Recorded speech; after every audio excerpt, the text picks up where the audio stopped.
produknya adalah apa Kak Bahan-bahan sebutnya? kimia. Bahan kimia. Ini khusus untuk Home industry. Home industry. Iya. Untuk bahan-bahan pencuci gitu ya Kak ya? Iya, Ya, macam-macam. bisa dijelaskan Kak Yang sedikit? pertama ini sama jenisnya ya. Yang pertama Ya. ini ada bahan baku untuk buat cuci piring. Ya, ini bahan bakunya. Cuci piring.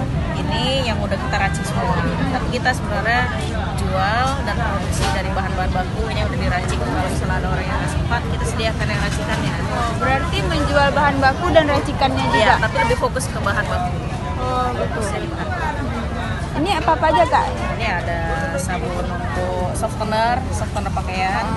Yang bening-bening ini parfum setrika, laundry ya, setelah setrika. Ini karbol, ini untuk pembersih lantai.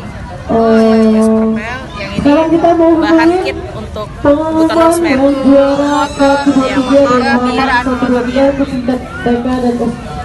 Jadi ada sekian macam yang kita produksi. Oke, nah teman-teman itu tadi sekilas cerita dari Kak Wiwit. Nanti kita bakal cerita-cerita lagi.